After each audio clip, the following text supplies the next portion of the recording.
Energy drinks పేరుతో రకరకాల పానీయాలు మార్కెట్లో అందుబాటులోకి వచ్చాయి. ఈ డ్రింక్స్ తాగితే విద్యార్థుల పర్ఫార్మెన్స్ పెరుగుతుందని యాడ్స్ ఊదరగొడుతున్నాయి. ఈ క్రమంలో శక్తి వస్తుందని, వారి ఎదుగుదలకు ఉపయోగపడుతుందని వీటిని విద్యార్థులు తెగ తాగేస్తున్నారు. అయితే ఈ ఎనర్జీ డ్రింక్స్ తాగే విద్యార్థులకు శక్తి కాదు, అనారోగ్యం బారిన పడే అవకాశం ఉందని తాజా పరిశోధనలు వెల్లడిస్తున్నాయి. ఎనర్జీ డ్రింక్స్ వల్ల భవిష్యత్తులో చాలా పెద్ద ప్రమాదం పొంచి ఉందని ఆరోగ్య నిపుణులు హెచ్చరిస్తున్నారు. ఎనర్జీ డ్రింక్స్ వల్ల రాత్రిళ్ళు నరకం చూస్తారట, నిద్ర పట్టక విలవిల్లాడతారట. దానికి అనుబంధంగా కొత్త కొత్త రోగాలతో బాధపడతారట. భవిష్యత్తులో రోగాలతో సావాసం చేస్తారని చెప్తున్నారు.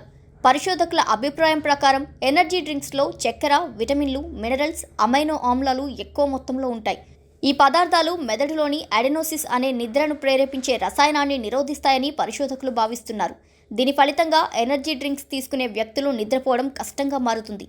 దానివల్ల శ్రద్ధ, జ్ఞాపక శక్తి, మానసిక స్థితి, మొత్తం ఆరోగ్యాన్ని అవి ప్రభావితం చేస్తుంది.